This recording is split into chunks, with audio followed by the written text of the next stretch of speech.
Good evening, everyone. It has been a bit. It is your host, founder, conductor on this wild ride, Demetrius Villa, and it's been. I know it's been a bit, and there's a lot that has just been happening, in the last. So this is kind of like a comeback stream plus a late birthday stream for me, plus a very late Halloween stream for even talking Halloween. And it's an early election stream, so we're finally early for something over here. Welcome, everyone. Welcome aboard. Yes, this is a pretty nice shirt. I got this from Holly's dad because we were just going through all his surplus stuff, and he just gave me a whole bunch of neat stuff. So I'm just wearing this. So when I looked in the mirror, I thought, like, do I kind of look like a police officer? Or do I look like a train conductor over here? But we're gonna have a nice and pleasant time today.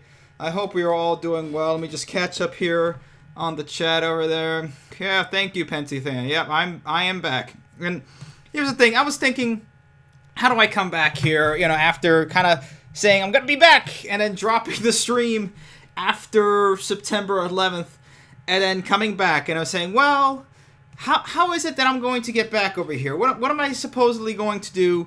Maybe should I come back with a video? Should I come back and just blow the doors off, or should I just, and I said, you know what?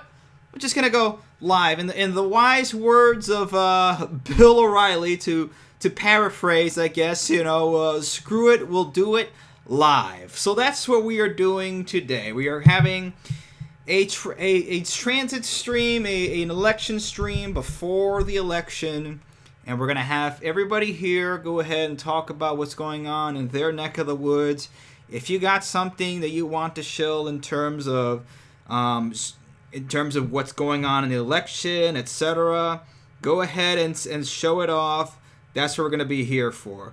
But yeah, you guys kind of already know what I think about elections and that sort of thing.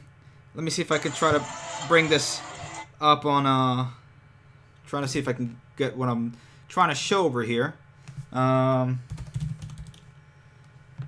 This is the thing, and the other thing is, like, once you get off for a little bit and you're trying to get back onto either streaming or something else or whatever it is, from everywhere else, you have to go ahead and sign in. Like, if there's going to be some sort of secret spy that's going to take advantage or capture me and then try to force me to show all the passwords off, it's just really silly. It honestly is. It's really, I mean, I can't stand this total two-factor identification, all this new stuff, just to go ahead. It's like, I'm just trying to go and do a stream. I'm just trying to go in. Anyway, so tomorrow, everybody is going to go ahead and go to the polls, and this is what they're going to be doing.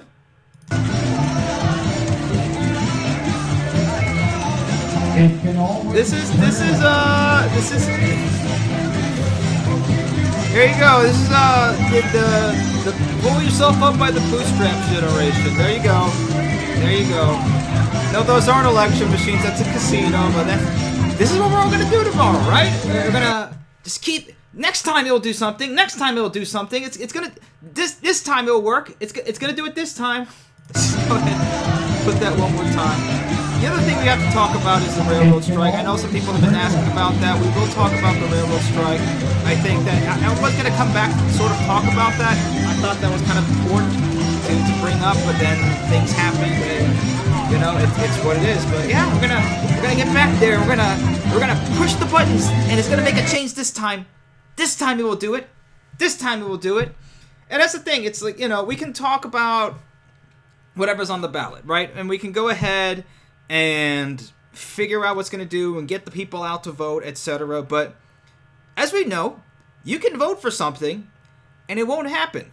There are people who have, back in the 1980s, back down in Miami, let's bring in a local thing, back down to Miami, back in the 1980s, everybody's looking, cool, Miami Vice, back in the 1980s, most people voted for the half penny tax for Miami, the Dade County, Metro Dade County at that point, and the state of Florida to go ahead and extend the Metro, it was the Metro Mover, right? No, not the Metro Mover. I'm sorry.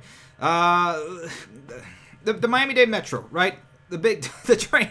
Now I'm going blank. I think I need a little something to get myself going over here.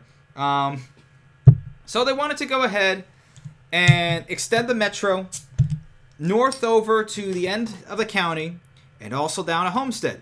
They voted for it. It was the half penny to tax, right? 20 years later, 40 years later, what do we have down in Miami? Well, we have they got an extension, right? It was a 3-mile extension to the airport that was $500 million, or if not more. Again, I can't remember exactly what it was right now, but let's put it this way: they voted for something, people voted for something, and they didn't get it. So you can go ahead and you can, by all means, if you feel like there's something that you should vote for and you feel like it's got a good chance of winning, go ahead and do it. My prediction is, I would say nationwide, there's not going to be, I don't think there's going to be no red wave. I don't think there's going to be even no blue wave or anything like that. I think it's going to be a purple puddle. There's not going to be no, the Republicans are going to take over. I think, honestly, it's going to stay more or less the status quo. If anything, Republicans are probably going to keep the Senate. Democrats are going to keep the House, maybe by a much thinner margin this time. But it's not going to be a blowout in any sort of means or regards.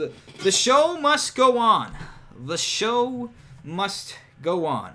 But meanwhile, Brightline. Yes, I was going to say Pensy fan. Was very good. I was just about to say that, so we're on the right track over here. Meanwhile, Brightline, I will go ahead and push that up because I do have some... I do have a article, not an article, but some news on Brightline the last 2 weeks. They got the FRA to go ahead. The transit agency is agreeing to sell land to Brightline West over at Rancho Cucamonga. So they approved 5-acre property over there for Brightline high-speed rail service. Okay. The San Bernardino Sun reports the two bodies approved the sale earlier this month. While the sale has been approved, the price has not yet been decided. And then on top of that, they're getting the EIS. I believe it's going to get done, or they're... Let me see. Let me see from the video, the email over here. So yeah, they released the environmental assessment for the Cajon Pass section of Las Vegas to Southern California high-speed rail project. And again, that's a big deal, right? In order to get the EIS study done and all that to go between Victor Valley over to Las Vegas, that's gonna be a big deal. And then they're also going to get the station over at Rancho Cucamonga, so it's not just going from Victorville over to Las Vegas. It's going ahead and trying to complete the whole entire thing between Las Vegas and Los Angeles. So you have that going on. They're finishing the stations over at Aventura by the end of this year. If not, we're going to go ahead and see Orlando get done. So you have that partnership. Again, things can happen, and it's not like Brightline just got it done just by itself. They needed to have political power, political clout. They needed to have some sort of lobbying going ahead in order to push for public approval, in order to push for the public and for local commissioners, for every other politician that had any sort of power in order to go and approve Brightline to be able to become a reality. So it is important that we do have, it is important to get out there, right? To be politically active. I wouldn't say it's going to be that much important to be going out there and going on the ballots, okay? So there's pros and cons to everything, okay? But anyway, so that's where we're going at with that. We'll go ahead and start bringing on people from... Let's go ahead and move this a little bit forward. There we go. Okay. We'll go ahead and bring people out from the Discord. Again, if you have anything to say, feel free to join us on Discord. We're going to go ahead and have the link for you guys, just in case. Let me just go ahead and just move this over here. Again, I don't expect, a whole bunch of people to be coming in onto the stream, but this was very late notice. It was on here. You know what? We're doing it to say at least that, we're still alive here, right? We are still alive. Okay? So the link is down below. If you guys want to go ahead and join on in, we're going to start bringing in people from the audience. and get this started. So David Mitchell, again, if you have your hands up, go ahead and come on in. Be invited to speak. Hey, Demon! Hello, David. Hey, graduating on having a new girlfriend. Oh, thank you. That's that's another part of the news. So if you guys were following on my Facebook, yes, I am seeing someone now, and she's the most fantastic person I have met like so far on the planet. So this is things are going well, guys. Okay. So anyway, thank you for that, David. Thank you. You're welcome. Hey, Dimitri, you remember the project that I would talk about here in Charleston? The one to deepen and add that new terminal? I think I do. Just slightly remember it, but just bring me all up to speed here. Well, again, I've been kind of out of it. Well, let's just say they thought we might have stopped it. They were supposed to break ground about a month from now, or not a month from now, but a year from now, but I guess that's not going to happen now. Because of the Suburbanites and the NIMBYs, you know? Because of what? The NIMBYs and the Suburbanites. Okay, but what was okay, so I get that, but I'm just saying, so what did they do exactly? Did they get into like a city council and get them to stop it, or what exactly happened? Well, that's what I heard. Like, one of the guys that was talking about found out from him that they are not doing it anymore. Like, they canceled the project. I mean, who exactly canceled it, though? Do you have any like links or any articles or anything in regards to what's going on, or? Well, that's insane. I tried asking him about it, and he said that they took down the Facebook page that was talking about it, and I checked, and the Facebook page is gone. Man, that does suck. And the thing that I realized that they're doing some stuff, but they don't care about stuff that would benefit Trump, and all they care about is their own houses, you know? Yeah, and you know, we talked about this before, and I do have a video that I am going to be talking about in terms of the suburbs. I have basically a good idea of what's going to entail. I have a whole bunch of research done. I'm getting the script done, and then from there, we're going ahead and just making sure that it all comes out. Let me just make sure to just turn off notifications for Skype. I had a train of thought, and then Skype went ahead and popped up and forgot what I was talking about. But anyway. Being that, have you watched Alan Pfister's most recent new video? No. About the Class 1 railroads.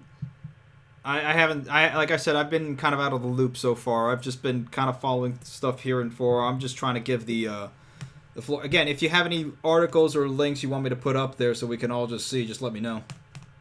Well, Alan Pfister did a video talking about the 4 Class 1s and how they're holding our country hostage in a way. And it really opened up on how much we need to work on in the country, you know? Like, we really need to work on a lot of stuff. And the thing is that the Class 1, they're really screwing up our country. And then Alan Pfister also did another video on, you know, what routes could be electrified. You know what I mean?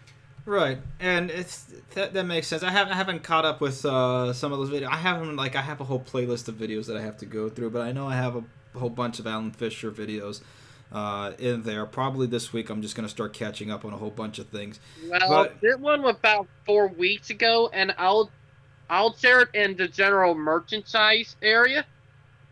Oh, in the general also, chat, yeah. Yeah.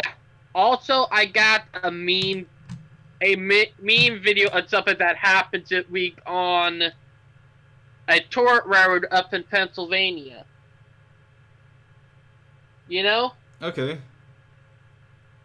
You know that little tour railroad that off the not northeast corridor, but you know, not It's that one that goes to Pittsburgh, coming it electrified, Are you talking about the metro, the streetcar in Pittsburgh, or which one are you talking about? One that are coming from, Pittsburgh heading to, I can't remember the name of the city. But the railroad is a tourist railroad that have 114-year-old steam engine that they still use, and they ended up crashing it into an excavator. Okay, I think I've heard of this one before. I just don't know the name of it. It began with an S. I'm running a blank here, man. Dude, I remembered yesterday, but I forgot it today. Well, anyway, okay, we'll try to, maybe we'll see if anybody else on the audience knows. Let's bring in Grand Trunk over here. And Grand Trunk. But yeah. And we'll bring in Brunel as well. Hey guys. Hello. How's it going? Doing okay. Alright, and then we have Brunel as well. Welcome aboard. You hear me? I can hear you loud and clear. We can hear you. But yeah, also, Dimitri, I need to bring that up. Me and my wife's year anniversary in 15 days. Okay, well, happy early anniversary before I'll say, of course, happy anniversary on the day, but just, again, congratulations. Happy anniversary. Thank y'all. Yeah. All right, so is there anything... first of all, does anybody know the name of whatever David is talking about here? The tourist train? Yes. Yeah. The Strasbourg. The Strasbourg, yes, yeah, that was... I had it there for a minute. I couldn't remember the name. The Strasbourg Railroad. They had an accident, and it was caught on the virtual rail fan cam of them ramming the steam engine right into an excavator. Oh, man. It was crazy. Ooh. You guys know there's going to be a lunar eclipse in the morning around 5 a.m. and a blood moon. Tomorrow. Ooh, that's going to be good. I didn't even know about that. But y'all do now. There's going to be a blood moon tomorrow morning around 5. I knew about that. Yeah, because the moon looks pretty, it was pretty full today. I was just doing a whole bunch of errands and just was coming back home late, and all of a sudden see the moon just pretty bright up in the east. Early now. Oh yeah. Hey, at least we got an hour back this weekend. After having it stolen by the government, and then they give us the hour back. Here in New York, I think it's the last year they're gonna do the daylight savings. In New York? Mm-hmm. Oh, so there's I know Indiana was not on daylight savings for a good bit, but I didn't know that there was going to be some states that are going to be going off of it. Oh yeah, they're getting rid of it right now. They're talking about getting rid of it. Oh, good, please. I just can't go. I can't be going back and forth. No, nobody. It's not good for anybody. It doesn't help anywhere. Well, they're actually going to, they're literally going to go with putting it like how we have it during the summertime. But all year round. Yep. So wait, so now it's just going to be daylight savings times all year round. Yep. Oh man. See, I've been out of I'm following the news, but like this sort of stuff I didn't hear about. Guys. Hey, Demetrius, did you see what my wife posted in the meme sections? I haven't. In the meme? Let me just check. Is it the latest one that just came out or anything? Again, I've just been out of it for a good bit. It was posted November 3rd, which is only a few days ago, but you only scroll up a few feet. It's there. Oh, okay. Demetrius. Yeah, you see where it's a NIMBY and the little things that my wife is doing with the parody? Yeah, I see it. That Val doing her little hair be like, Oh, that's cute. oh, and They're all All right. by the Well, way, scroll up, Demetrius, scroll up a little bit more and you'll see the train accident meme. They already memed the train accident from Strasbourg. I haven't. Like, I'm looking for it, but I haven't seen it. all right, scroll up a little bit. It on the 3rd, it on November 3rd. And you got to play the video. It's hilarious. Like literally. Oh, anyway, I they're also I can't. progressing on their Boca Raton station. Okay, we're talking about Brightline now. Well, I am. Okay. Yeah, let's do that. Okay, so let's talk about, are there any sort of transit initiatives or any transit bills on the ballots in any sort of area that you guys want to talk about? Or any predictions for tomorrow? Let's put it that way. Any predictions for tomorrow? Well, they're talking about some rail projects tomorrow. Like, I know there's one up in the northeast that they're talking about. Like, literally. Wait, which one though? I can't. It would probably the Keystone stuff, or something like.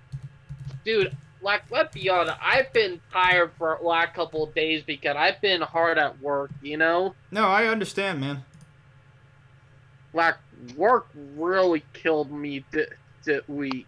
Alright, let me see. Let's probably look at Streets blog, because they usually have a good They're pretty good at writing about California's project. yeah, and just a whole bunch of Streets stuff. blog. Okay, so let's see over here. Okay, so we got midterm race that sustainable transportation advocates are watching. Okay, sustainable transportation is on Tuesday's ballot in communities across America. And advocates say that several of the most important aspects of our federal transit future may hang in the balance as well. At the midterms, proponents of biking, walking, and transit will be watching a handful of hotly contested races, including ballot measures that could help determine the transportation future of major regions. Okay, let's see if they have like a list of them. All right, so several members of the House who have reliable supporters of active transportation initiatives find themselves in close congressional races. Again, don't be voting for somebody just because they're good on transit. That's just not, again, there's good things that, to be a one-issue voter, there are some issues that do work with that, but just because someone has shown that they are, if we had more people who were very much reliable supporters of transit, this country would be in a better place, right? So, again, it's... it can't be, because and here's the thing about street blogs, you can't just go ahead and just say, well, it's got to be, we have to just vote in the Democrats, and the Democrats will go ahead and fix up the infrastructure. Nope. We've had, this is the thing, we've had the Democrats have control of Congress, we've had Republicans have control of Congress, we've had both Republicans and Democrats have control of all three, right? Of all three, the executive, judicial, and the executive branch for more than 50 years, and we have seen nothing substantial come out of it. Nothing substantial has come out of any party, okay?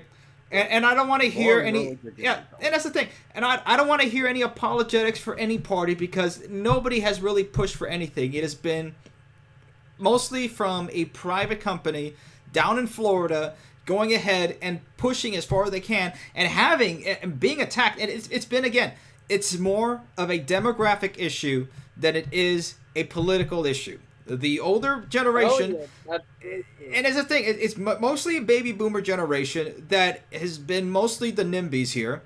And you see NIMBY Democrats. I've seen plenty of NIMBY Democrats when I was in Florida. There are plenty of them all over the country. Okay? And just to say, they are very much NIMBY Republicans, which they tend to be more.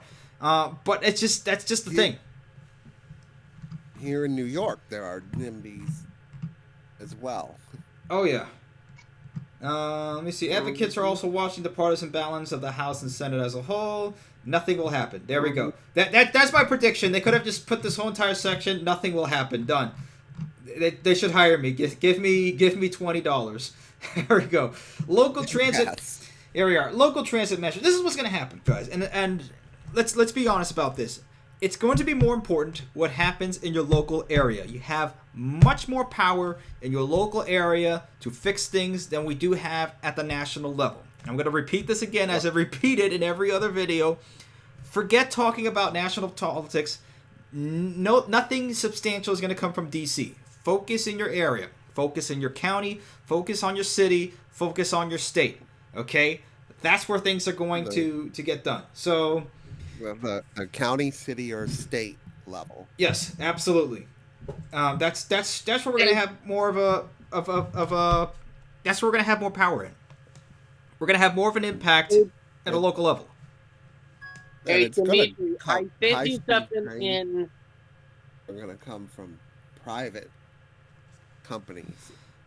Yeah, I say that for sure. I definitely agree with that, Renell. And we've seen it with Brightline. That's been the biggest push for anything has been having a private company having some sort, or either at least a P3 public partnership to go ahead and push for these initiatives.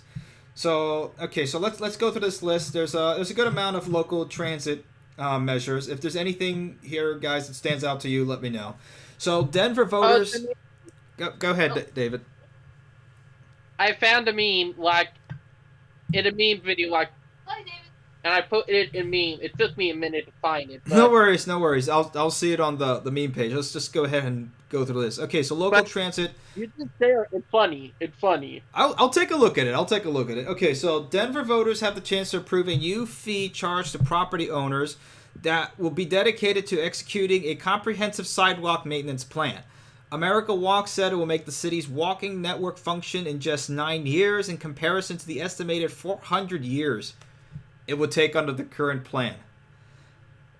Okay, this is pretty crazy. All right. 400 years. Okay, so the thing is that they're saying they're going to approve a new fee. Obviously, you're right there going ahead and saying approving a taxes to property owners. I can see this not going anywhere. Even in some place like Denver. It probably won't. Probably won't. Okay, so Denver Deserves Sidewalks. The Denver Deserves Sidewalk Initiative began as an organization advocating for public funding to repair and improve sidewalks in Denver. I mean, if you've seen some of the sidewalks here in Indianapolis or anywhere in the Midwest, it's like, okay, you're not going to see anything happen.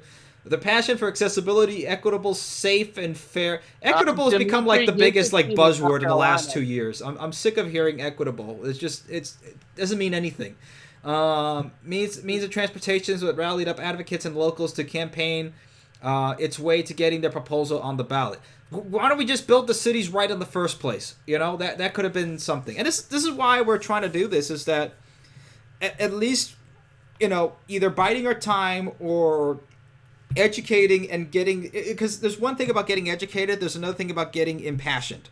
Because the problem is that we have a lot of people that know that, yeah, we need to have more trains in America, but there's very few that are actually going out there and doing it. And I've done a bit of my fair share before when I was younger. I can definitely say, I'm not doing as much as I should, now that I'm, just turned 29. And again, I've had a lot that's happened in my 20s that, most people's lives, doesn't even happen in most people's lives. So, I have some excuse here and there, but yes, I should be doing more. And I think that's where we have to start going, is trying to find ways to get us not only more knowledgeable of what's going on in our local area, but more involved into being able to successfully make these projects happen. That's going to be the main thing. Hey, Dimitri. Sorry, you can go ahead, man. I can let you go ahead. Here in the city of Kalamazoo, they have a master plan to densify, to be more pedestrian and bike friendly. Try to densify the downtown core. Is that is there something on the ballot for Kalamazoo, or I mean, has that just been something they've been doing for years? They're not really, but there've been many projects being popped up there and there. Yeah. But And that's the thing. It's just like, all these projects, all these studies, everything that just goes on, but there's no action behind it. And that's what we're trying to fight for, is trying to get at least some action. So, again, we have time on our hands. The last generation doesn't have time. They're spending their time on the, let me see if I can bring up the video again. They're spending their time, that's the thing. I was listening to a podcast while I was working and doing the They are the spending yard. their time waiting on gambling. Like, I've seen the video. Yeah, I know, but let me finish. I just want for personal effect, I want to bring it up if it'll come up. I guess it doesn't want to come up. I guess I'm gonna have to bring it on my phone. My PC hasn't been. Here we are. This is what the last generation's doing so far. This is there we go. That's it. They're pushing the buttons. So we got time. We got time on our hands. We got energy. It's time to start putting it in motion. So let's see. So voters in Hillsborough County, Florida, which includes Tampa, will head to the polls to vote for a long-fought transit measure that will generate $340 million its first year, to be split between expanding public transit, repairing existing roads. Though it should be noted that a circuit court judge is still disputing some details of the bill, it may face legal hurdles even if it passes, much like a nearly identical 2018 referendum that was thrown out by the courts despite passing with an impressive 57% of the vote. See, this is the problem. Is that if, you can go ahead and vote for something, but the problem is if we have the whole entire system stacked with people that are going to be against any sort of thing that we're doing, then it doesn't matter. So this is why we all have to get, in some sort of bits of local power here and there. It just doesn't matter. Just tapping the machine, tapping on who do you want to win, doesn't change the fact that you still have people within the system that are going to just take that all away, because they'll still be in the courts. They'll still be as part of the, not just the judicial branch, but part of the bureaucracy, part of the, not just the boards, politics. but also the, the local departments. So it's just, we have to have it stacked in our favor, because it's been stacked in the other favor for the longest of time. I've seen where you were at the Miami, you were at the meeting, and those meetings are pretty much empty.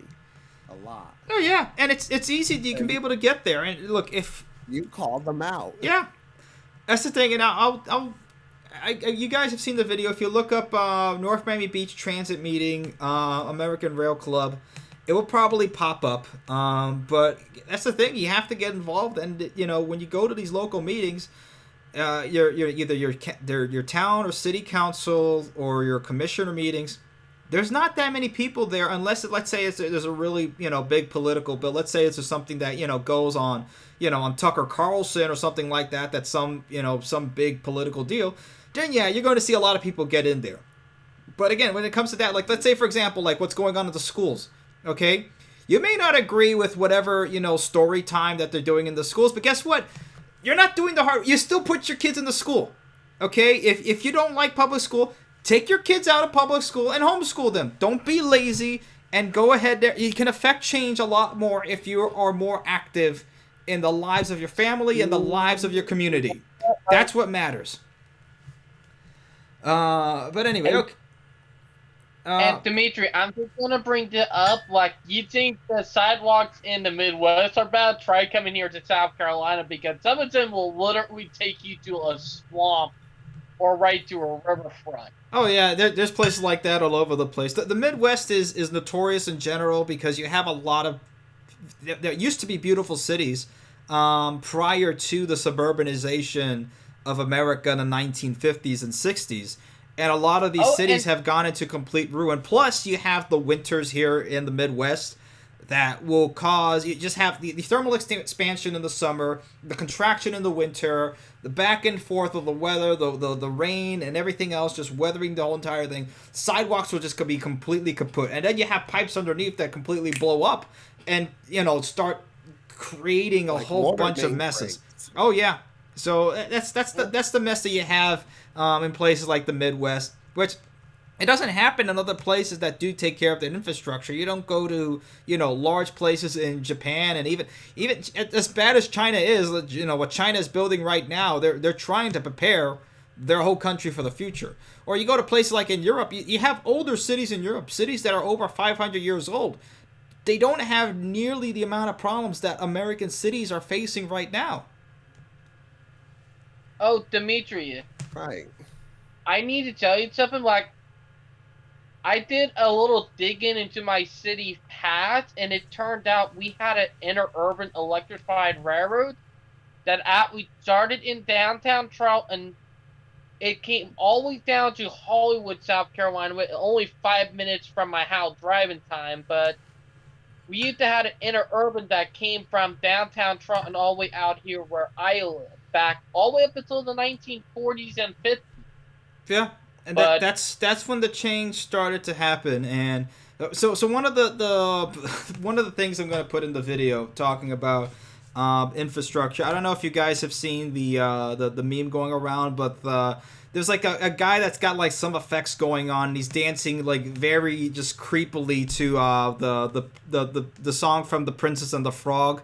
He's like, "Come on, won't you just shake a poor sinner's hand?" And then it's just like, it's like you're making a deal with the devil. So I'm starting the video out as like there's a kid going, back to his home in his suburbs. His parents are completely ignoring him. He just goes back to his room. He goes on his phone and he's just swiping through TikTok. And then he goes to this video and it's like, point of view, you're an American family, purchasing a suburb in the 1950s. Basically, Americans have made a deal with the devil, and then it's just like as the song goes on, you're just gonna see the change in America. Just seeing, everybody thought, oh, the suburbs are gonna be great. This is gonna be fantastic. We can have our own, two little, our front yard, our backyard, a little picket fence. We can have two cars, and we're gonna have a nice, clean family home, and it's just gonna be great. That was short-lived. Like almost immediately in the 1960s, things started to go to crap. American cities started going on, and you're just going to see this change of just like, Americans just becoming slower, dumber, fatter, uglier. Like you look at Americans back in the 1950s, it was a complete change of people. I mean, it's just what happened to Americans? What happened to people in this country? Just absolutely awful what happened. And just seeing the change. Like what happened to our country? The crime increase, the increase in drug usage, the increase in psychological issues, the irreligiosity of this country, the lack of morality.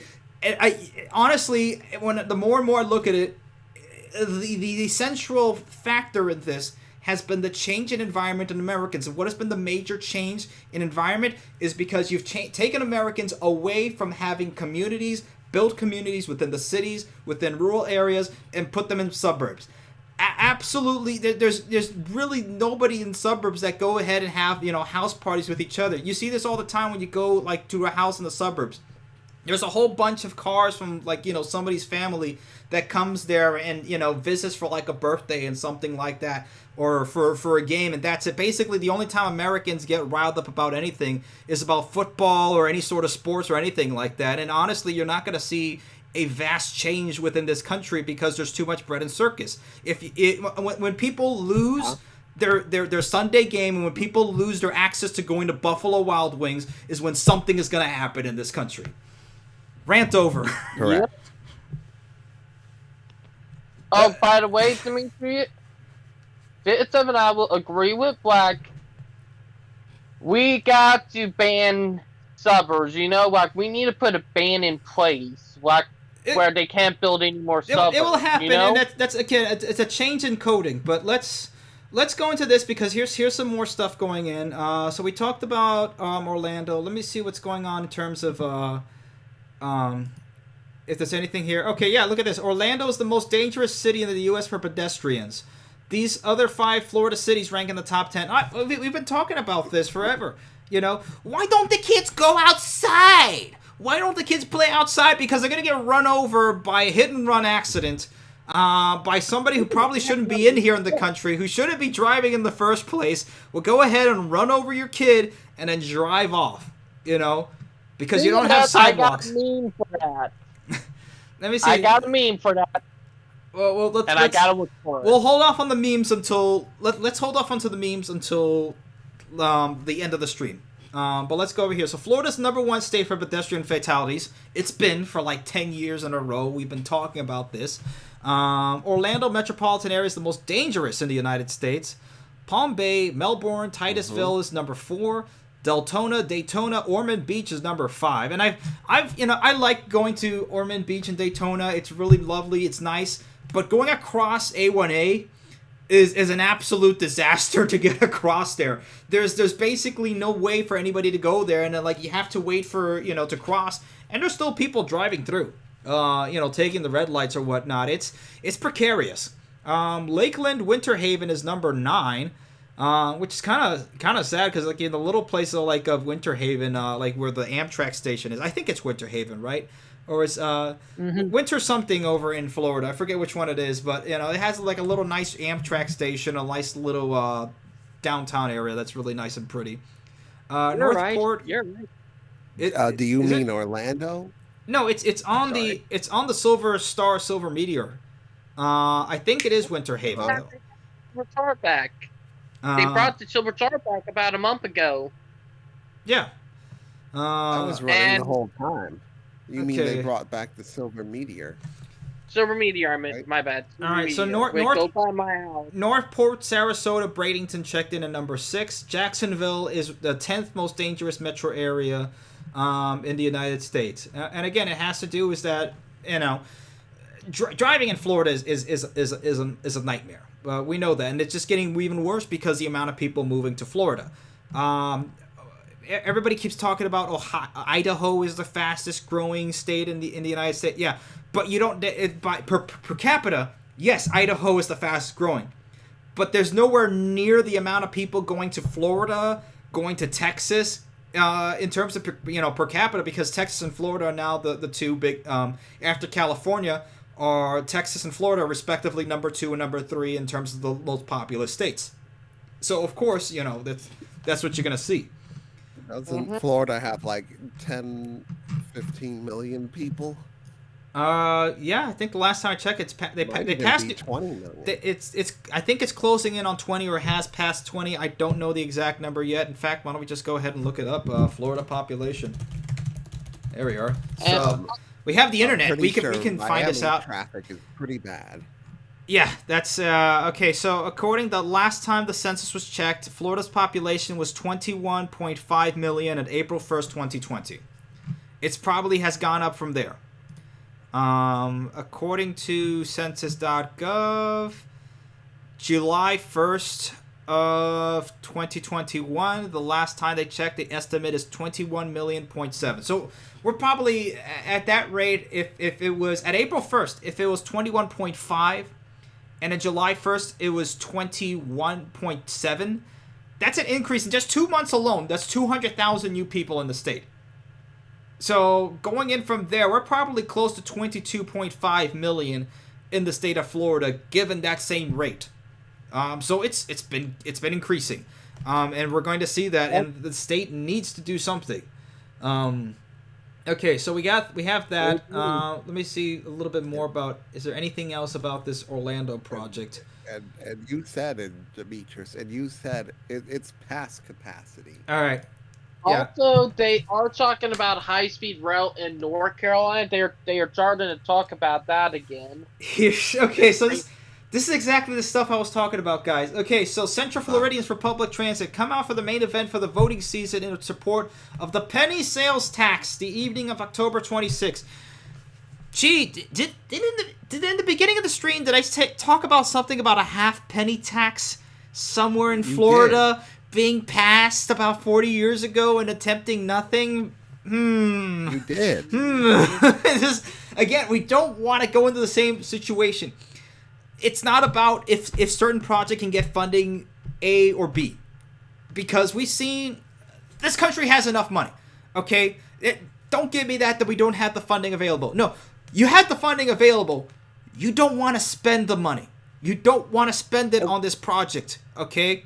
Because when it comes to certain countries, if they need to get weapons right away, if they need billions of dollars, snap, it will happen. Congress will go ahead and vote for it almost unanimously to send weapons of war to XYZ country that has nothing to do with American politics. It has nothing to do with the support of helping the American family. This is the problem. But look, at least it's it's something, yes, but it needs. If we finally need to get people more involved, that's the problem in their local communities. What? We need to spend money here. Absolutely. they don't care And about. not send it overseas. Yeah. Okay, but at least and we'll look a little bit into this after. We'll do like a post-mortem, probably on Sunday of the election, to just see everything that passed, everything that's going on, and that maybe serves as like a jumping point to talk about some other things as well. Okay, so Sacramento. Let's just go through this list real quick, and then we'll all talk about other stuff. Sacramento is voting on a new measure that would devote 0.5% sales tax increase over the course of 40 years, as if Sacramento doesn't have enough sales tax already, for transportation projects, which would generate an estimated $8.5 billion. Some of the money would go to fund light rail, but a lot of it would go to fund highway and road projects that critics say will increase sprawl, which is why a number of local transit groups are actually urging their neighbors to vote against it. This is the problem when it comes to... Here's the thing. The half-penny tax down in Miami mostly got spent for the bus. Rather than what people were told and what voters were told, it will support the Metro Rail. It will support the Metro... It's going to support the Metro Rail. Don't worry, guys. We're going to have... And they show this beautiful map. It's going to go up to North Miami Beach. It's going to go up to Opelika. It's going to go up to Aventura. It's going to go down to Homestead. It's going to go down to Florida City. None of it happened. It didn't happen at all. This is the thing. It's not about, well, let's find funding. Let's go ahead and increase funding for XYZ project. Increasing funding for XYZ project doesn't do anything. Just build the project. Say, we're going to build this. Okay? How we're going to get the funding? Nobody asks how we're going to get the funding for a new highway or anything like that. In all the transit meetings that I've been, not just transit meetings, but also Department of Transportation meetings in the state of Indiana, because I've been to a couple. I would say at least I've been to at least 7 of them.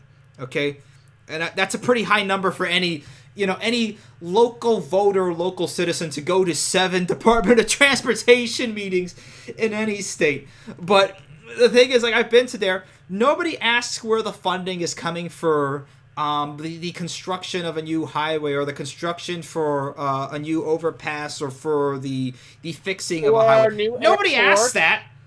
Nobody asks for when it comes to roads, but when it comes to railroad, oh no, this is a boondoggle. This is going to be a waste of money. How are you going to get the money for this?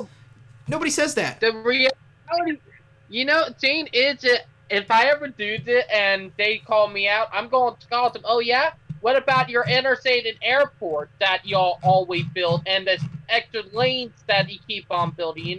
Yeah. If they're going to play that game, then we need to call them out too. Yeah. But that's No, nobody bats an eye if it's a highway or airport. No. Because we're used to driving and we're used to airports, so we're not used to trains. That would be my... All right. If anybody's got opinion. memes that they want to share, because I see some people you're putting in some memes. Share some memes over in the Discord chat over there, and we'll look at all the memes at the end. All the spiciest, best memes at the end. Not just any meme, but just the best memes. We're gonna look at the top 5 memes, and I'll pick them. Or maybe because we're not running a democracy here. We're running the American monarchy over here, and rail is king. That's it. I've declared that rail is king. Dimitri, day for yesterday when I talked to you on Facebook, I actually did a meme stream. Like, oh my god. We literally talked about what happened at the Strasbourg Railway. We looked at the memes about it. Me and Brightline fan, which, if you're here, bud, come on in. Brightline? Yeah. Like, Hey, I- jacket. Are But- they like 99% done? Nope. on I don't know. on Brightline, White Uh-huh. face. yeah, they're out about done. Like literally, they're so ahead of time. It's crazy. Yeah, right now they're just making sure that everything is okay and, it's all good to go. They built it quickly, quicker than probably any project has been built in the last several years. I mean, it's been crazy how fast they've been able to go. Okay, let's see what else. San Francisco is weighing a revanchist pilot measure to remove 1.5 miles of car-free space on JFK Drive and Golden Gate Park. Opponents of the measure are urging their neighbors to get involved in their last-minute push to get out the vote. Street Blog San Francisco has been all over this issue. Okay, so, again, so now you have people that are trying to, remove the car-free space and stuff like that. Because, again, going around a city is supposed to be easy to get around. If the city is supposed to be for convenience, right? If people want to go to the cities for convenience, how is it convenient that you have to go in your car to every single little plate and little spot? You want to get to one place and then be able to walk around and have everything within your grasp, okay? American cities, except for a few, okay, or some parts of some cities, they're nowhere like, let's say, again, I can tell you about my average day in Tokyo was a lot easier. If I wanted to get something, I would just go ahead and walk outside, go across the street, get some stuff. If I needed to get something else, I would just go across somewhere to 2 or 3 blocks down, get whatever I needed, and I was done. I didn't have to go in a car and drive 2 miles across town, drive 2 miles to another place to go ahead and get stuff. Okay, part of the reason why my errands took so long today was because, and I calculated, I spent 2 hours on the road going back and forth between different places. And with the price of gas, it's ridiculous. All right, so And you said in Tokyo there's no cars. there are cars. Hardly. There's definitely cars, but no, you don't feel the need that Not you a have lot to of get them. a car. A car is a luxury item there in Tokyo. Mm-hmm. Like New York City. Yeah. Why I'm more of a transporter, Will. Now you can get one. It's not like it's ridiculously out of the reach or that expensive. At this point in this But you country, don't getting need a it. car is going to be ridiculously expensive. Come on. All right, so Massachusetts voters will decide on a statewide millionaire's tax measure that will amend the state's constitution to allow a 4% surtax on all income over, you guessed it, $1 million. Proponents say much of that money will be used to modernize Here we go again. This is again, this is why it's like, even if you go and vote on these ballots, what's it do? You're going to push the button so they can go ahead and say we're going to, tax in. People who are making that much money know how to get around the tax code. Okay? So even if they are able to get taxed, which they will, how is it going to be accountable to go ahead and see that money is actually going towards whatever transit measures are pertinent to that area? You're not going to see that happen. Exactly. There's no They're mostly going to take that money and use it in dirty ways. Right. Like, heck, they don't care about anybody, Exactly. Okay, several major regions are also deciding whether to renew taxes that support transit, including Fresno, Madera County, and San Francisco, Boulder, Colorado, and El Paso counties in Colorado, and 6 counties in Michigan, including Wayne County, which contains Detroit. A handful of communities are voting on new funding for transit, including Arlington, Virginia, Eagle County, Colorado, and the county that contains Wilmington, North Carolina. Finally, 2 Austin suburbs, Lago Vista and Manor, are voting on whether to cut ties with the regional transit agency and devote local taxes to other purposes. Now, I'm not too certain what's going on in that region, so I can't really tell what's happening there as to why they're trying to cut Probably- ties with the regional transit agency. Depending. Probably trying to get everybody to run cars again. Either that, it could be a lot of these transit agencies. Look, they don't provide as much of a service as, what they originally intended to do because of the way that they're run. You know, there's one thing having a train, but then once we get to that step of putting a train service somewhere, it's now about running it right. You look at most transit services here in the United States, they're nowhere as good as they used to be before, like back in the 1930s and 40s. It was dependable that you can go ahead and hop on a streetcar in your local area. You would just walk, 2 blocks, and the streetcar would be running in every 2 minutes or so, and you just hop on in and go off on your merry way. Even to catch a bus here in the United States is an adventure. Okay, it's an adventure you don't want to take. You have to hope that the bus gets there. And I've done it before so many times in my life when I was working back down in South Florida. It was just a pain to go ahead and hope that the bus was going to be there. And even with all the track, so this is the funny thing in Miami-Dade County. They had their own tracking app that the county built for getting the buses, and it was horribly inaccurate. And they spent They spent a good amount of money on this application to track the buses.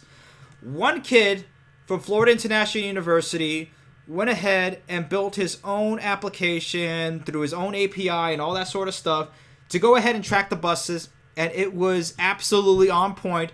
The GPS accurate, everything like that, and to know exactly when the buses were going to arrive. And then the city went ahead and, and paid him maybe peanuts to go ahead and use it. But that's the thing. It's like we have such a bureaucratic government, and it's not just a Miami issue. This is just all over the United States. How many stories like this have happened? There are just so many stories like this where you have, the state spend, tens of millions of dollars on something that, a 21-year-old kid in their basement can build within a couple of weeks. In terms of like applications and stuff like that. Of course, they're not going to build a train in your basement, but people have built a train in their basement. But not a whole train. Yeah, not just a model train. There was that one guy in Canada that got a whole entire subway car in his basement. But yeah, that right. Not a subway car. He got a Via Rail car in his basement. Oh yeah, that's true, Vel. Yeah, but. All right, so there you go, guys. So what's on the ballot? More hopium for next year. That's what's gonna happen. We'll look and see what's gonna happen. But again, the main thing that we need to do is start pushing what's actually succeeding in your county, right? So let's say if you live somewhere in Florida, start pushing for solutions similar to Brightline, or let's say if you live along the Brightline corridor, start pushing for solutions that are going to synergize with Brightline, okay? Pushing for a station or something like that. I think Boca Raton leaders pushed them for a station, or did they just come up with that? No, the Boca Raton, there's been a whole lot of people along the line that have been pushing for that, and we saw the congressional meeting, what was it, last year or 2 years ago, right? Talking about transit and talking about high-speed rail, the high-speed rail congressional meeting, right? And you had people from Hyperloop there. Congress didn't really care about that.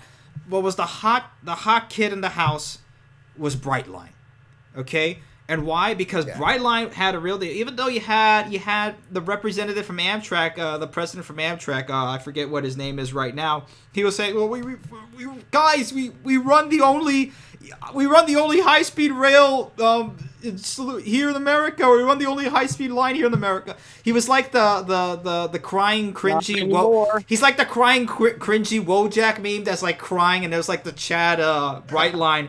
That's getting all the ladies, getting all the Congress people. Hey, why don't you build a Brightline? Build it in my area. Build it. So they want to build it in their backyard. So it's when you have projects like that, it becomes from not in my backyard to build it in my backyard to Bimbies. So Brightline's getting the bimbies, getting the bimbos, getting those congressional bucks thrown at it to go ahead and say, "Hey, build it in my area." We got Bella laughing because that Bella laughing her butt off right now. Patrick Goddard just said that we're an express service, and we don't want to have stops every mile. Right, and that's true, and absolutely that's why again they're running an express train. They're running or at least a higher speed rail service, but it doesn't mean that along the line, if they go ahead and increase capacity, like in some areas where it's going to be 4 tracks along the corridor, where they can have slower transit going through, or let's say having tri-rail, having the coastal link on there. Again, those are all possibilities, but that is not possible unless you have a front runner going ahead and building out the infrastructure and getting that done to at least make that a possibility. Okay, so I've neglected the chat over here. I'm just gonna go back a little bit and see if there's anything here on the chat. Well, Brightline fan and Chicago Rail fan have their hands up. All right, by the yeah, way. okay. So let's go ahead and bring everybody here from. Let's. Okay, we got a lot of people over here. Okay, so let's do this. Let's just fill up the whole stage. Let's just do that. Everybody come on stage. We're gonna all have fun here. Everybody come on stage. There we go. Oh, what party now? What party? Hello, David. Hello. Hey, There we man. go. Now it's a lounge. Now it's a lounge. Hi, Brightline. Well, everything good. Oh, and Val said Imagine. hi. I could imagine myself being at the end of the Hiawatha. Long time indeed. Good. Hey, Brightline. Yes. Also say the Oh, call. eso es un tren. All right. One at a time here. Okay. All right. Sure. Anybody who wants to just say hi first or anything? It's been a while. Hi. Yes. Hello. Brian. Hello. Brian and Hello. Finn. Hey David, Hello. when's the revenue expectation coming? Hey kids. Oh, yeah. I know, man. But, yeah. It's been pretty good, I'm not gonna lie. But, yeah. Being that, did anybody seen the meme that I posted in the meme chain? Yes. Because Yes. they're also, Yes, we've seen it. Yeah, we're gonna go They're ahead and all go pretty over sure some all of of those those memes. there's Let me just- also a yeah. meme video in there. That's There the are- thing that I did. They're a meme video that you're gonna laugh about, Demetrius, and in a video meme. I'm trying to avoid the video Yeah. ones. I'm just trying to see what I can get over here right now in terms of like just Demetrius, I sent 2 links in general. One is about strong towns in Indianapolis, and the other one is about the Mary Jane Limited. okay. Oh. I Did you saw send that directly one to in the me? Group. No, I sent it to general. Oh, okay. Hold on a second. What's going on here? I think my Brave browser died. It died of too many tabs. Hold on, let me bring that back. Oof. I don't know if the Hey. stream's still going on, but That's still going on. It's still going on. Val got an eye on it. okay. The live stream is still going good. Oh man, now I gotta restore all this. This is what happens when you're like not on the ball. It's just like things just start to Are break you using apart. Google Chrome though? No, I'm using Brave. I mean, it's Oh. the same thing as Google Chrome. Better. It's just not as messed up as Google Chrome. Okay, now we're all back. All right, I got the lounge back here. There we go. There we go. The comfy lounge is back. Mm-hmm. All right, I'm trying to add the memes back over here. I guess I'm trying to let me close off some of these. Okay, and just check the live stream just to make sure that we are here. Okay, and we're back. Hooray. Yeah, it's not all over, folks. We're back. Yes, we are. But yeah, So. All right, trying to add in the memes over here. But yeah, anything that anybody wants to go ahead and add or talk about, you have the I'll go. floor. Did you told him about me? Maybe it doesn't. Class. Oh, It's yeah. about. I It's already, called- I already told him. I rose myself. All right. This is it's called Stuff to Starve. So it's about this guy from Dave Raj Patel. So, Are you guys there? All right. I am. So, anybody that wants to talk about what's going on in the local community or any news they want to share, you have the floor. Yeah, the dancers. No, I'd actually well- like to share something. Okay. Well, there is one project here in Charlton that I don't agree with that is stupid, and it's the Gwen McConnell Way, and it's a 4-lane highway that they're turning into a 6-lane highway. Oh man. Like, seriously, like, it come off of Bees Ferry right where the Walmart where I work at. Like, I work at the Walmart right where Bees Ferry and Glenn McConnell meet up. I wouldn't even know where that And- is, David. Honestly, I wouldn't know. We wouldn't know. West Ashley, South Carolina. Okay, but they're putting in a 6-lane highway just near that area. Yep. Oh man. good God. Like, it's stupid, and the reason why is that their area of it that connect right up to the interstate, and say like 526. And thing is that thing I already know will never get completed all the way around Yeah. because of these. Also, it would be Oh. bad, Or the but we need to do rail transit instead. But every time someone bring up NIMBYs. rail transit, it's shot down like no tomorrow. All right. So we got the memes here. So we're gonna go ahead and But there are no highway NIMBYs. Well, no, you don't see that. Okay. There So actually are. all right. So we're gonna go through the memes here. So the one that I got here up on the front, if you guys are listening at the stream or if it hasn't caught up yet. All right. So the top panel. Why don't you kids play outside anymore? Outside. It's a strode. Yep. So yeah, exactly. The good old It- grass. this is the reason why it's like why can't, because going outside is basically a way for truck coon to isekai you to probably I've been isekai'd into a highway. I have turned into a car. That'll be the next crappy generic anime to come out. Electric cars. Towing range, electrical grid, 7 to 10 year battery life, expensive battery replacement, cold weather efficiency, and lithium. Does anybody know where all that lithium comes from? The ground, they mine it out of the ground, and it causes Nevada. more pollution. and there's still this old volcano out in the middle of the Nevada desert.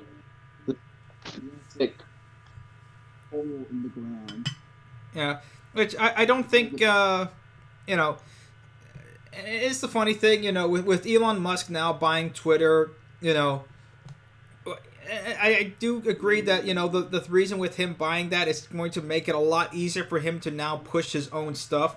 I mean, then again, to spend $44 billion only for certain organizations to basically tell you what you can and can't say, worst deal ever.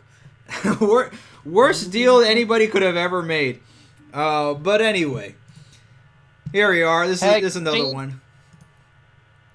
Bro, this is just a different highway expansion, bro. It's a new design. It will enhance mobility, bro. This will fix traffic, I swear, bro. Just one more lane. Please, just build it, bro. It has a boulevard, bro. There are managed lanes. Please. And then the bottom text. I wish all malice and unknown horrors upon the city planners of modernity.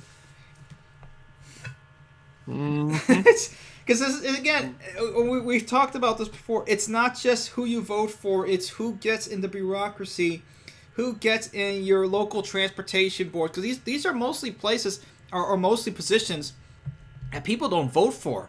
They're appointed, or you get hired into those positions. So who's doing the hiring? Who's doing the appointing? That's what matters.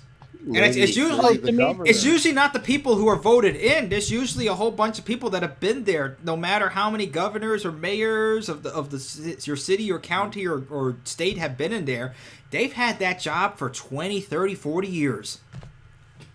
Oh, and Dimitri, I did put another meme in here with the streetcar and interstate thing saying what a waste of space, time, and taxes.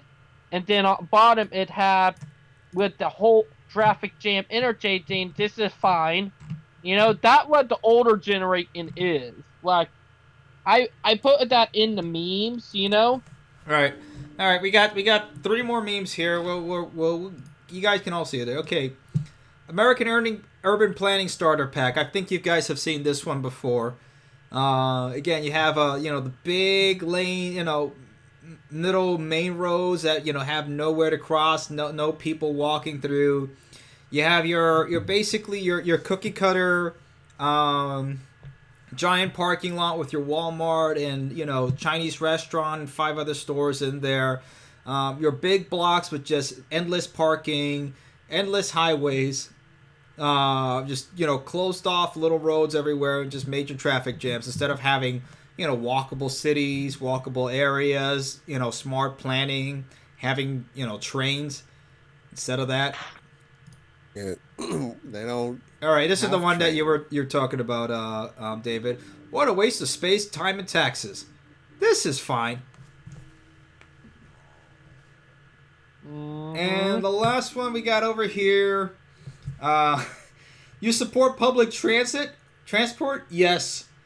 Okay. Again, this is what looks every other first world city in the world has walkable cities, walkable towns, beautiful metros. I think this one is this is the St. Petersburg metro, the one with the chandeliers on the top of the metro. I think one of the stations that's now closed off. It was near in New York City. It used to be. It's closed off, but you can go in for tours and stuff like that. If you guys ever take a look at it, it's absolutely beautiful. And it used to look like that, and now you look at any New York subway station, it looks like a prison. It's a dungeon. It's your urban dungeon. I know, like what are we? Our country have went so far downhill, and everybody don't realize that we're not a third world country anymore. There are some area where you can see that our country is not even a third world country anymore. It's that bad. Yeah. All right. So Also, here is I the. got a thing going on in my house right now. Here's the picture of the abandoned subway station. I got it over here for you guys to see. Yeah, look at that. City Hall station. Look at that. City Hall station. Yeah, beautiful. Look at that. With it's got some chandeliers, not like really chandeliers like the St. Petersburg one, but you have the stained glass. You have beautiful tiles. Gorgeous lighting. That's befitting of a country of the most powerful country in the world, right? Not what New York's got now. Like, you look at the stations now in New York, they're absolutely horrible.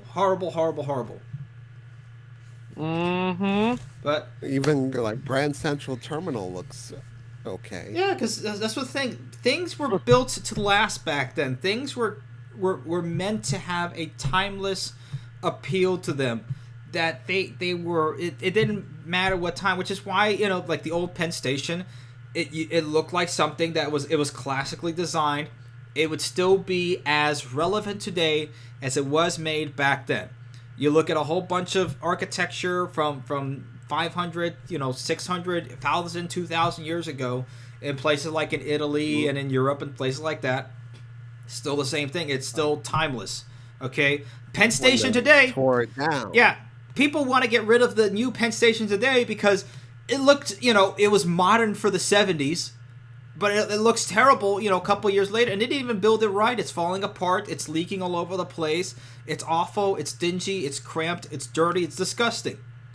Okay? That's what you get with modern architecture. Okay? How many times they have to go ahead and revamp these? Oh, we have to go ahead and spend millions of dollars to revamp this thing. You don't have to revamp it if it was done right the first time. You don't have to go and add to it if it was done right the first time. That's why they went into across the street to make Moynihan Station, which was already an older architectural design building, and just use that. They didn't have to change that much to it. It was the old, exactly. It was the old USPS post office that was there. And if you ever got off of Penn Station, you would get off across, and you would see that it was, I believe, by the same designer or of the old Penn Station that designed that building. That's now a Monahan. Yeah, now it is a station kind of now. looks like a Brightline station. Yeah. A little bit. Now, Brightline stations are kind of modernist. You know, you could say that, yeah, but it's like Miami is a very different city from a lot of other cities. You still have like the Art Deco designed areas, like in Miami Beach, but Miami has always had that sort of thing of just like trying to be that synthwave city, even though like, you know, they haven't really pushed that too much. You know, they've really dropped the ball on that. But it's just, you know, I'd rather a classically designed city, yeah, or a classically designed station. Yeah, probably. Does it look good? Yeah, it does look good. But again, who's to say that 20 years from now it's going to look outdated? I don't know. From what I've seen, Brightline stations don't look cramped or dingy, dirty. They keep them up. No, they did it right. They did the design correctly. I will say they did it correctly. Compared to a lot of other modernist designs, they did their design correctly. They made sure they had open space. They had sunlight coming in, especially if you look at Miami Central Station. The ambiance looks right. The lighting looks correct. Even down to the smell, the citrus smell that they impart into the station. They do that on purpose, and they made sure that they got the right, you know, smell. Yeah, to make it smell like, you know, like citrus. You know, they got everything down to the smallest detail. That's how you do it right. They didn't do that when they made Penn Station. They just said, oh, this is going to be great, and they thought the design was going to hold itself. When it comes to modern design, you have to put in the effort, you have to put in the time to make sure that every single aspect holds through. The design is not going to push it. Every little detail about the design is what's going to make it. Like, again, when you look at the station here, you see the designs of the tiles, you see the lighting and everything else. Okay? Because if you didn't see the same level of detail, it would not look the same. It would not. Excuse me. Because it was a government project. That's probably why. Part of it, but anyway. All right. Anybody wants I to think we put got more any... people in the audience. Yeah. Yeah, we got more people in the audience. Any? Excuse me. Go ahead. What? Oh, you go ahead. My bad. No, you guys have the floor. Whatever if you want to share. What? There's two more people in the audience. All right. I know one of them wants to point. Another person has their hand waving. I barely. All right. I barely. Actually, I'd like to very real quickly add something. Go ahead. Penn Station does not have the luxuries of Brightline stations, mainly because that is, so to speak, 1910s architecture applied for modern use. You didn't have the fresh smell of citrus freshly poured into the building, mainly because this was built in 1910s America. We were just barely figuring out how to actually prioritize rail systems. And the upkeep didn't really sit that well, mainly because bureaucracy and more important things prior to vehicles being common have taken priority. More likely war, 2 world wars back to back. Right. And vehicles is not all that has to do with Penn Station's lack of renovation. More commonly, financial troubles of the ownership of the railroad that owned the station, Pennsylvania Railroad. They might have cut a few corners towards the end of their lifespan because more so the automobile and the advent of it had steadily decreased ridership, thus making all of them sort of realize, hey, we're losing profit. What can we skip out on? Maintenance. That's a good one. And we're just now realizing, maybe we should get back into this. Right. Maybe we should kind of upgrade our infrastructure a little bit. No, I agree. That was a big part of it. After they built the station and after the financial troubles that the railroad came into, all the railroads came into after World War II particularly, that's where you started to see a massive decline. And then you have the government and, the the city's going ahead and saying, well, you know, if it's already falling apart, instead of going ahead and fixing it or revamping it or anything like that, let's just go ahead and just build a whole brand new modern station, you know, just for now. And it wasn't really, they weren't really thinking ahead. They were thinking that, you know, as they thought that trains were going to be going on the way out, which at that time in the United States, yeah, they very much were. But now it's proven to, as a car-centric culture, it's proven not to have worked as well as they thought it was going to be. Nowhere near as well as it's going to be. It's turned out to be an absolute disaster. So now Heck, we the see. Netherlands. I'll bring that up. The Well- Netherlands, and when the Netherlands realized it, they just got rid of it. Saying, nope, out of here. Also, Rid of that. Right, but it's going to be different. Go ahead. Finish, Jay. What you were saying? might I add one more thing? Sure. Very recently, as recent as August of 2021, the state of Vermont has announced Brattleboro Amtrak station is finally getting a well-needed revamp. The original structure now houses an art museum. There was actually a walkway across the tracks. You know, it was just a pedestrian walkway. And that was torn down sometime in the 60s and the 50s due to less ridership on the central Vermont. Well, after years of deliberation, a design was finally reached. 360-foot platform with a very rudimentary station building. I believe this is And they one step extended- closer to rail travel in Vermont becoming more easier for not just And they me, extended but for all it Vermonters. to, they extended the Ethan Allen to, I think, past Rutland. The Ethan Allen was extended to Burlington around July of this year after about 2 years of track work. Mm-hmm.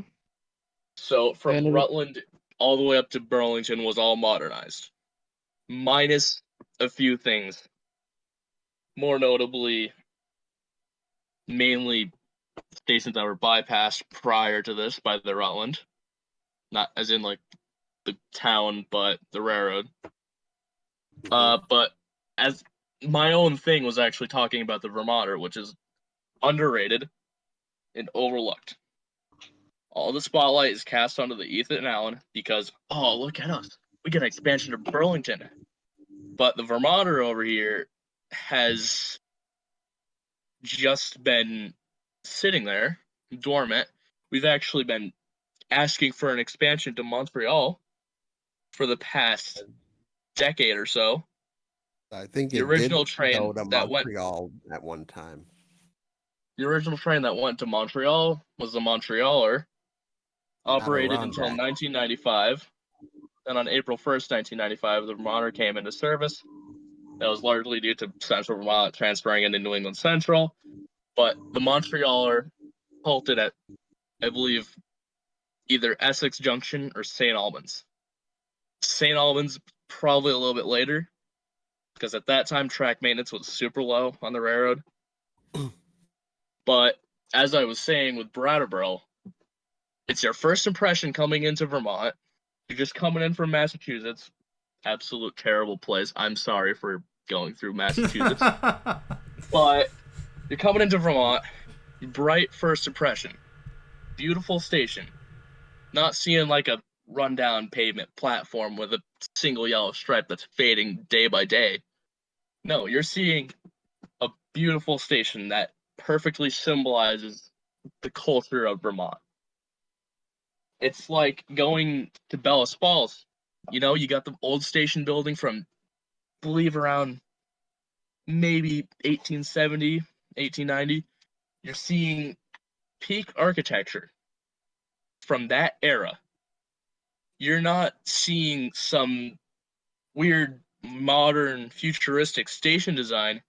You are seeing actual architecture that was instated way before all of our time. I personally think modern architecture, not really good on stations, but if you go into traditionalist architecture, like grand station buildings that are not squared off, they're perfect. That's all. They're good.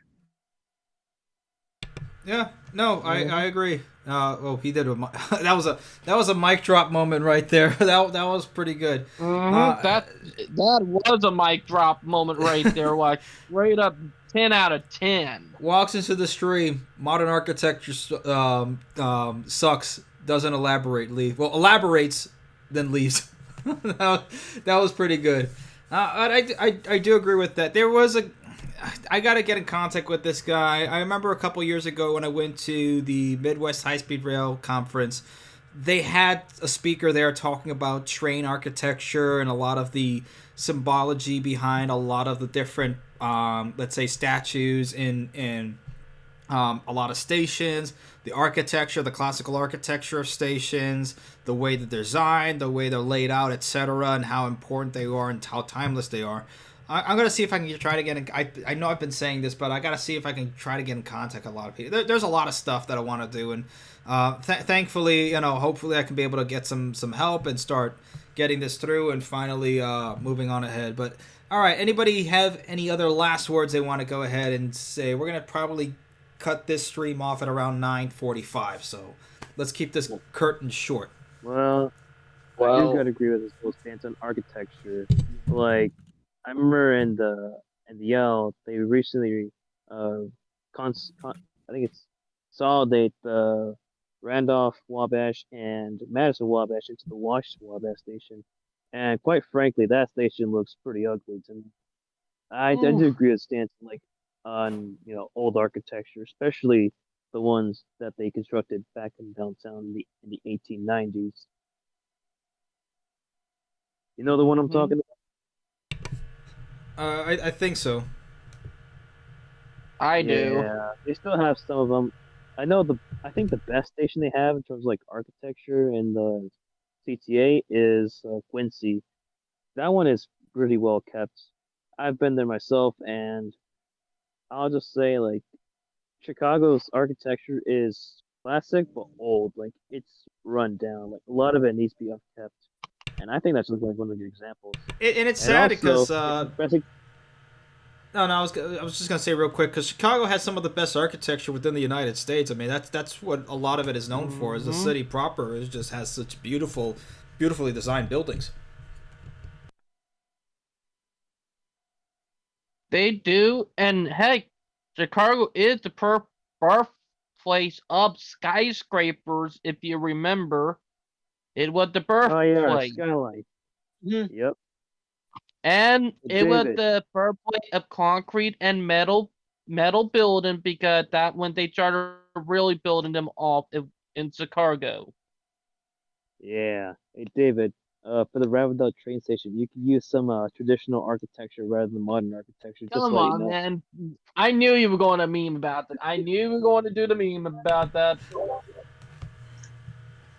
Well, in my opinion, I actually want to see more architecture. Let's say 1910s architecture, like the one in Washington,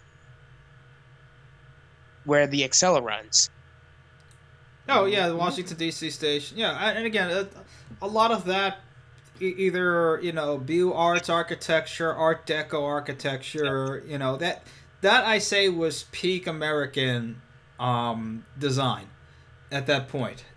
Past then, things started to get kind of ugly. Kind of saw a little bit of the 1950s was okay, but it was just that's when things started to devolve, and then into the 1960s, especially when you started getting brutalist architecture. That's when it just started to get nuts. It's really bad. Well, let's be honest, the 1960s and 70s infrastructure kind of did suck, Not kind of. It absolutely sucked. It was true. Awful. And we're still, suffering with some of that. There's a lot of, government buildings and just, you go to some place like, so when I was at university, Florida International University has some of the most brutalist architecture for like a college campus anywhere in the United States. And it looks awful. It looks like you're in some sort of cyberpunk dystopia, which, again, the whole point of a, cyberpunk dystopian, media is to show how awful, a sort of lifestyle this is. You know, it's not for something, oh, this is cool, I can't wait to live in Blade Runner. I can't wait to live in Cyberpunk 2077. No, you don't want to live in those in that area. No. You don't want to live in that. You No. That was the whole No. point of that medium. And I think it's just gone over people's heads, you know, they kind of just see that. And, you know, there's some places where it just kind of looks cool, like in places like in Tokyo, but even then, like, it kind of gets depressing just seeing the same kind of looking building all over the place. You know, everywhere. You know, you kind of wish. I did kind of wish in places like in Tokyo that they did have more classical architecture. They had more, you know, timeless. And you see like some of the older buildings, like the Tokyo Station, does have that look. Some of the older buildings, like in Shinjuku, do have that, but everywhere else just kind of seems just weird off. You know, it's just kind of weird. It's That's like so true. it's like this architecture from 1980 from George Orwell's world. Yeah, that's what it looks like. I'm walking into like the Ministry of, you know, Depression. Oh yeah, the Is it King the of mystery- Prussia. No, the minute. Let's be on it. I watched Alan Fisher video on that route that about to go through the King of Prussia with a suburban hellland in Yep. you know Pennsylvania, and I'll be honest, they need to get the people running that railroad out of there, you know, because that I don't agree with. Yeah, and I think because really, the main issue with that is that, especially like with like some place like in like King of Prussia, you know, they had that mall there that is still, you know, one of the largest malls in the United States, and it was supposed to be built. And there's a couple of YouTube videos talking about the designs of malls, like as if malls were going to be the new town center, that's what they were using malls for. And even the guy the original person, I don't recall the name right now, but I can paraphrase what the original person who designed the American Mall said, that it was one of the worst things he had ever done in his entire life, and he wished that he could take he basically said it like if it was a baby, that he wished he could just smother the darn thing. That it was like one of the worst things he had ever done. And it's true, it's like it only worked. The whole nostalgia that we have for malls like only worked because in the 1980s it was just cool seeing 1980s movies of kids having full fun in the malls and having, you know, their their hijinks in the mall. Or who's the director of like a lot of these like 1980s films or whatever. He also directed Home Alone. But anyway, you know the guy I was saying, it's like, you know, your life is not going to look like it's out of Ferris Bueller, okay? The 1980s are gone and over with. We can nostalgia, you know, bait all over it. It's not coming back. You know what we're getting back? We're getting back to 1990s crime, baby. We're getting back to 1970s inflation, depression. That's what we're getting back to. Forward to 20s, 2030s and 2040s. Oh yeah, we'll probably go back to that. We're gonna go back to the 1940s. How about 1941 and 1945? You know, with the World War coming up. How about that? oh yeah. What about the 2030s and 2040s? Yeah, That hasn't happened yet. I don't know. It's just, again, things are going to get a lot worse before they get better, right? I've been saying that for the longest of time, but at least as long as we're talking about this now. I cut it out first, Dimitri. Yeah, like remember I cut it out first. You remember? Yeah, and that's the thing. It's like at least while we're here talking about stuff, while we're here, we know what solutions are, so we have to keep sharing these solutions, and then once things get to a point where we're able to get it, and it's not, we can't wait. Okay, we have to start accumulating that sort of power. So start making like communities online, getting more involved, etc. So when we have to keep pushing, and we keep pushing and pushing. When we finally start getting a break in there, that's when we just go ahead and just keep going through and make sure that we solidify that. So that's why we keep doing this. So, you know, honestly, Exactly. it makes a lot more sense to be talking about stuff over here than wasting time to go to the ballot box and do what, you know, for the same thing. You know, again, it goes for the people that goes both ways. You know, the people who thought that they were gonna walk into Congress back in January 6th and change anything. You know, look where they're at now. You know, whether you support them or not, it didn't do anything. It didn't do anything. They didn't you know, Trump didn't become president again or anything like that. It doesn't work. Okay, so it has to, you have to be more locally involved to get anything done within this country. Not in this country. Look at it from your community. That comes first. Exactly. Your And county, here's the thing. city, state. Yep, exactly. Here's the thing, like, if we want to get problem solved, we gotta start fighting for it and start working hard on it, you know? Yeah. Like, we can't sit back. And start And- you know, having families, having communities that also agree on the same thing. Because like if I have let's a question. yeah. Have they had their ceremony? Has Brightline had their ceremony where the tracks from Orlando and West Palm Beach meet, where they meet? Oh no, I Spike. don't think I've seen. I don't think they had any sort of Being thing. at I would have. PL 80, I'm at 98. The silver meteor about to go by my house. Let's wave to it as it there. I haven't seen that. I have to get more on track with that. The only recent Brightline news I've seen is what's going on with Brightline West, getting the EIS study done on the Cajon Pass, and is it Cajon or is Have it you seen the Cajon? renderings of Brightline West? Cajon Pass. Cajon Pass. Cajon. Okay, Cojones Cojones Pass, Pass. because Brightline's got the cojones. Okay. Any other last words? But- Haven't you seen the renderings of Brightline West? They look like they're going to use Siemens Villaros. Oh, I seen it. So are they The gonna biggest go thing all is the up way here to up in LA North Virginia. then? We've got the biggest metro expansion in the last couple of years. We're finally at Dulles. Oh, speaking There we are. of that, Via Rail getting screwed. Yep, Or I agree with it. Via Rail might not exist for next 10 years. Yep. And because the government tried to pull some shady crap. And also, Texas Central is right now dealing with another lawsuit. The reason why they have not been speaking lately.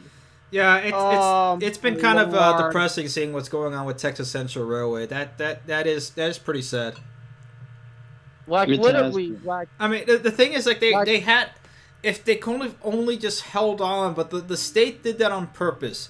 They held back on getting to that case, with saying whether the definition of Texas Central Railway, whether it meets the definition of a rail. It's stupid. They knew it did. They kept it on there You know- to keep the You know- company from going ahead, getting on the ground, building its case for getting more funding, or getting more investment, because they weren't getting like really funding. They were getting mostly investment. I mean, they had the Bank of Japan even give them a massive line of credit. So it's just it was let's be done on honest. purpose. This was a conspiracy against it. let's be honest. Yes, it there was. needed to be an investigation, not against Texas Central, but the people who done it, because someone need to go to jail for this. No, because- it's never going to happen, right David. here. That's the problem. It's never going to happen because they run it. Whoa. They run it. I know. Like, Bureaucracy. Just run imagine if it happened in Japan or China or any other country, you bet you're behind. be If in they did jail. it in any other country, they would be going to jail. No doubt about it. It would have been prison time and, no freedom at all, Well, especially in a No, place like China, it's not just prison you're getting. Look what they did to the former head of the Chinese railway company when they found out that he was embezzling money, and he was behind what happened with the accident. Decapitated. Yeah, they cut his. They literally killed him. Capital punishment. Oh, being that Well- China Railway, they got, the firm that China Railway used to build locomotives across the world?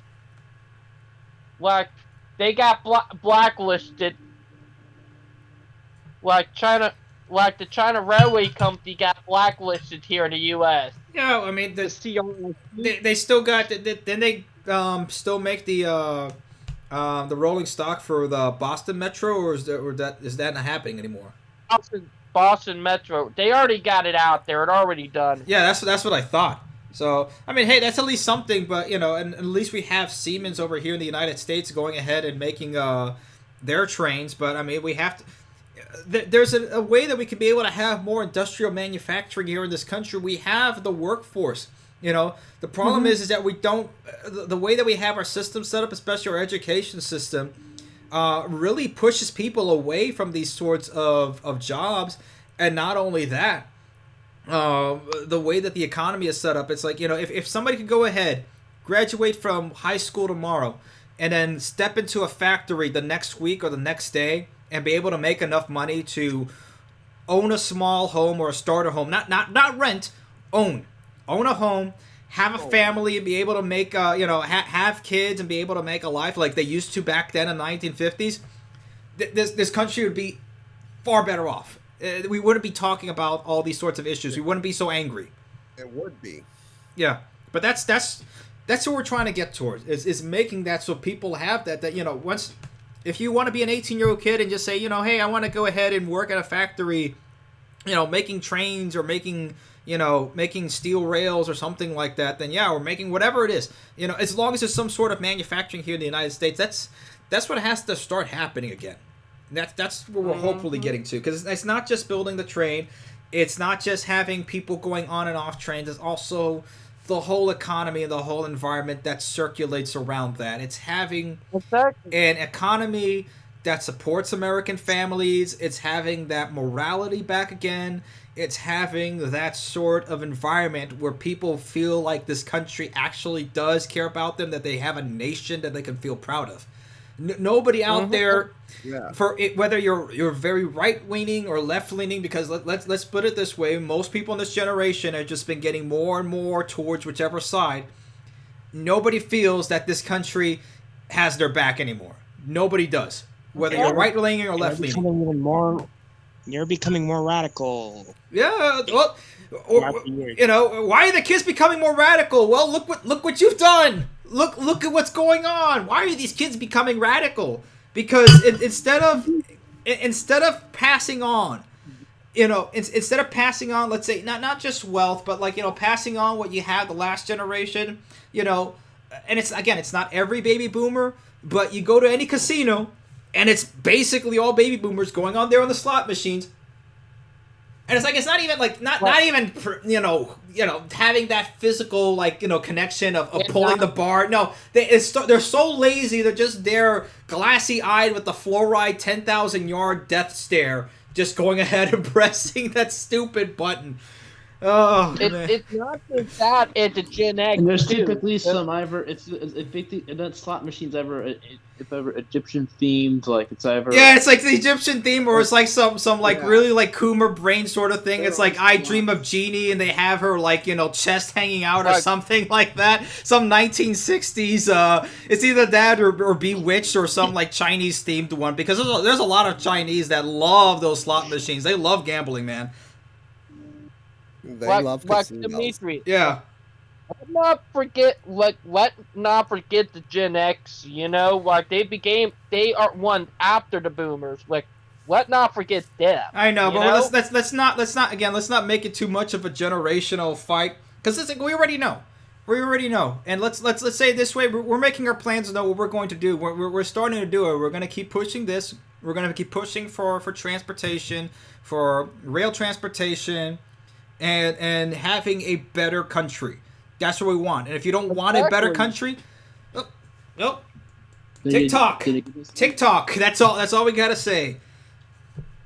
TikTok. God, try it.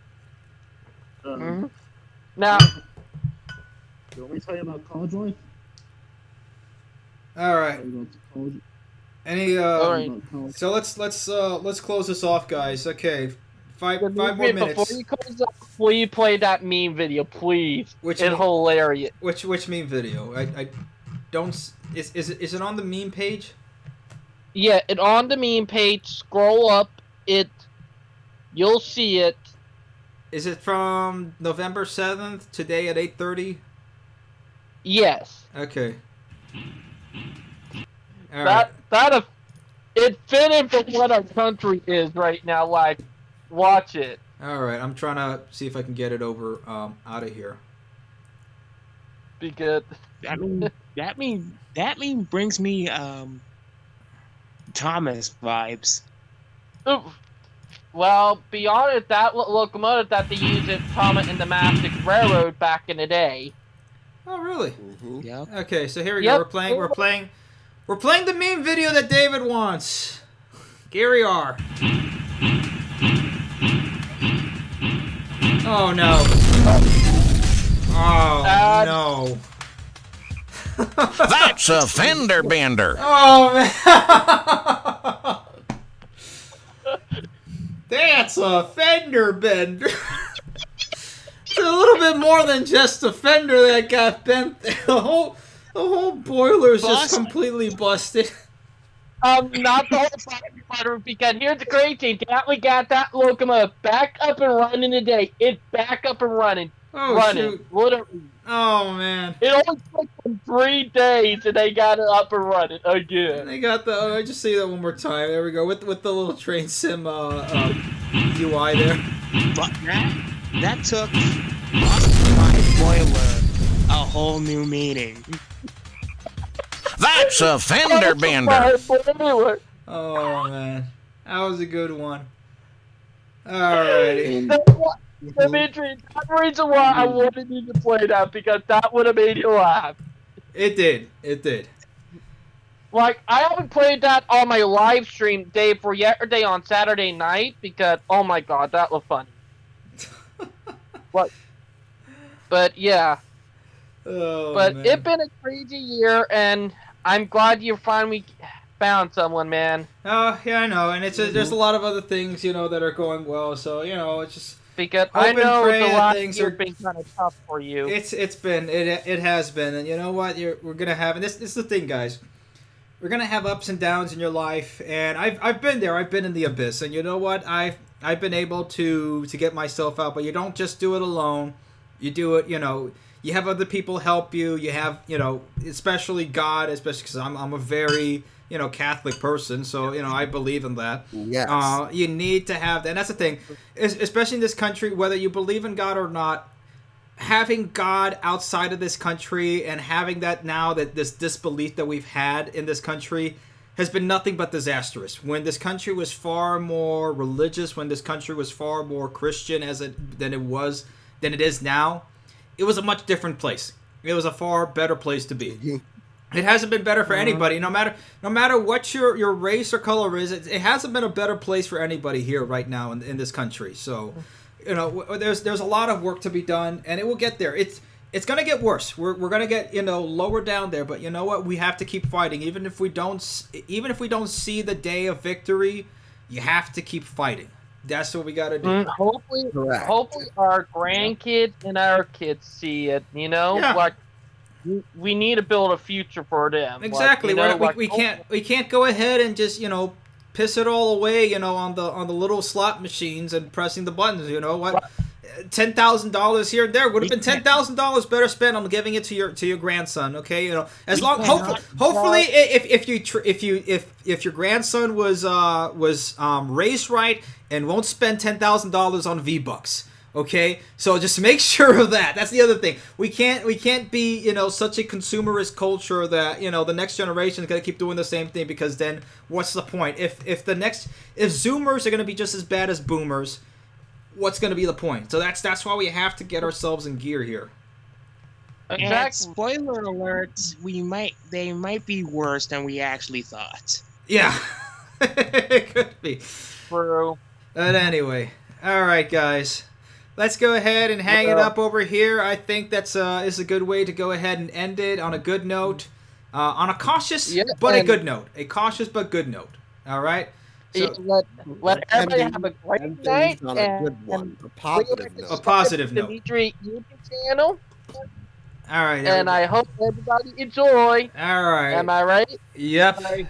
Exactly. Okay. Can't go away on this one. Exactly. All righty, everybody. Thank you all for joining on board the American Rail Club lounge stream, pre-election stream.